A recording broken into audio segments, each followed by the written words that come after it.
are you going to be? And if you'll notice, I'm not asking what are you going to do, but who are you going to be? I'm asking you about how you plan to live your life every day.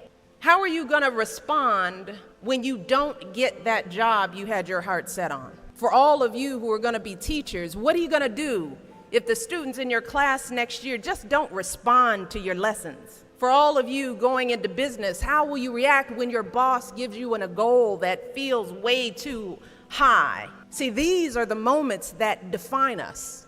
Not the day you get the promotion, not the day you win Teacher of the Year, but the times that force you to claw and scratch and fight just to get through the day. The moments when you get knocked down and you're wondering whether it's even worth it to get back up. See, those are the times when you've got to ask yourself, who am I going to be? And I want to be clear, this isn't just some vague platitude about building character. In recent years, we've actually been seeing a growing body of research that shows that skills like resilience and conscientiousness can be just as important to your success as your test scores or even your IQ.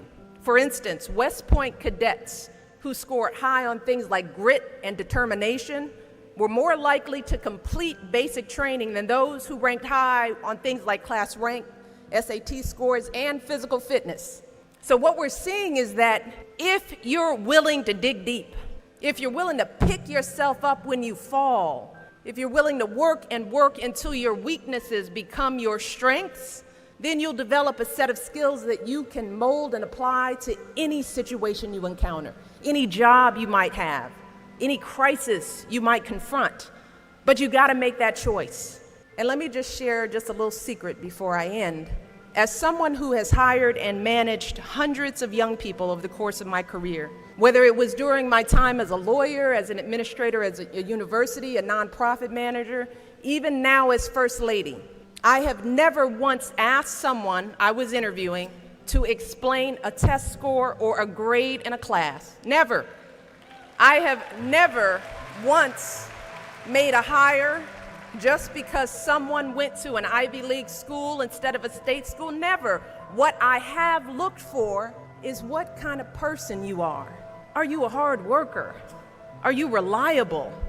Are you open to other viewpoints? Have you stepped outside of your own self-interest to serve others? Have you found a way to serve our country, whether in uniform or in your community?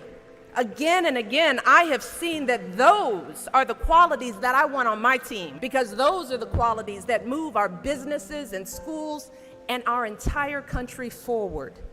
And just understand this. Those are the qualities that you all already embody. They're the values you learned from your parents, from the communities you grew up in. And today, more than ever before, that's what the world needs.